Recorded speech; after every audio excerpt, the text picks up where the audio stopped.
Assalamualaikum warahmatullahi wabarakatuh. Bagaimana kabar kalian hari ini? Insya Allah semuanya dalam keadaan sehat walafiat dan selalu dalam lindungan Allah Subhanahu wa Ta'ala ya. Hari ini kita akan masuk ke materi yang baru, yaitu tentang pengolahan hasil samping serealia, kacang-kacangan dan umbi menjadi produk pangan. Nah, ini materi kita yang baru ya. Nah, biasanya serealia, kacang-kacangan dan umbi itu kita gunakan sebagai bahan pangan utama ya, sebagai sumber karbohidrat untuk manusia. Jadi kayak padi itu hasilnya adalah beras. Nah, bagaimana dengan bagian pada padi yang lainnya seperti batangnya, sekamnya? Apakah kita hanya buang seperti itu saja? Nah, batang padi dan sekamnya itu masih bisa kita gunakan. Jadi kita gunakan sesuai dengan kebutuhan kita ya. Bisa kita buat sebagai pakan ternak, bisa kita buat sebagai pupuk kompos dan lainnya. Nah, sebelum kita masuk, apa itu produk hasil samping? Yaitu produk yang dihasilkan selain produk utama.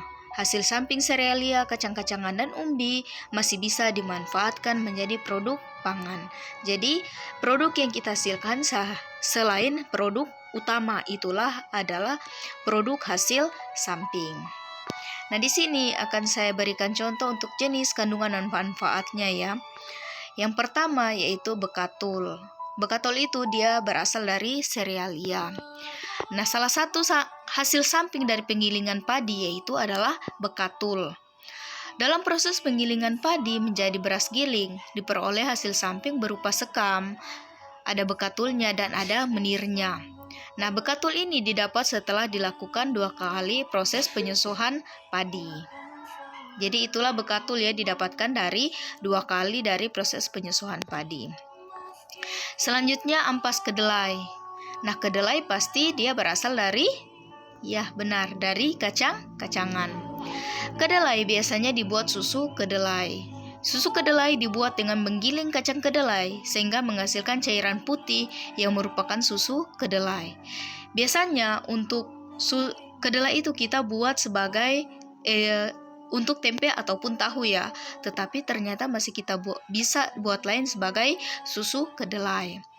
Hasil samping dari penggilingan kacang kedelai menjadi susu berupa limbah kacang kedelai atau lebih tepatnya dikatakan sebagai ampas kedelai. Jadi dari ampas kedelainya ya. Selanjutnya kulit singkong. Hasil samping dari tanaman singkong yaitu kulit singkong. Bagian yang dalamnya yang berwarna putih atau merah muda. Jadi ada kan yang bagian dalam singkong setelah kulitnya itu ada kulit arinya kan. Nah, itulah yang disebut dengan yang kita gunakan yaitu kulit singkongnya yang bagian itu ya. Nah, kulit singkong ini memiliki kandungan karbohidrat yang tinggi.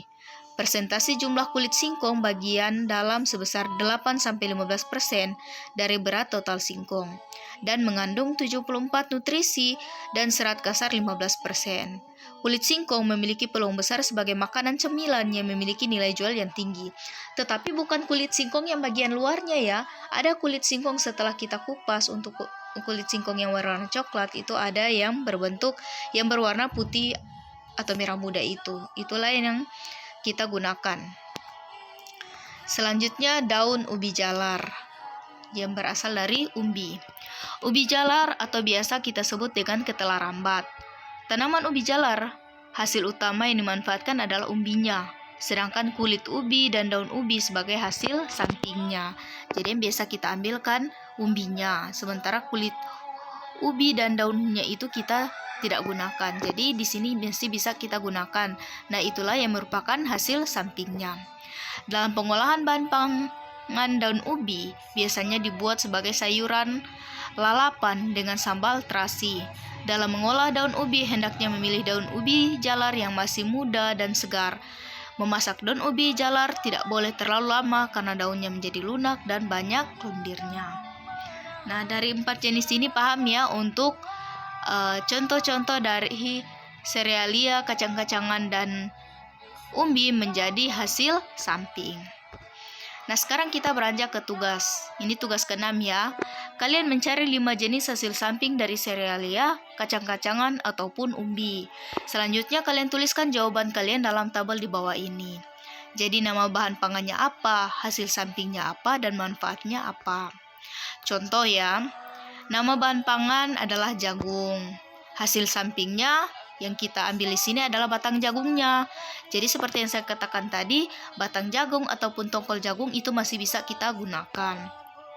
Nah, di sini hasil samping yang saya ambil adalah batang jagung. Nah, manfaatnya boleh sebagai makanan ternak dan bisa juga kita buat pupuk kompos. Sampai di sini paham kan tentang penjelasan hasil samping dari produk serealia, kacang-kacangan, dan umbi.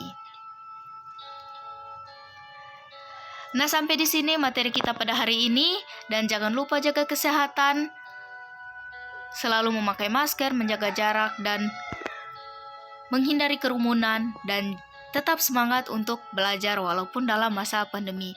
Sekian dan terima kasih. Assalamualaikum warahmatullahi wabarakatuh.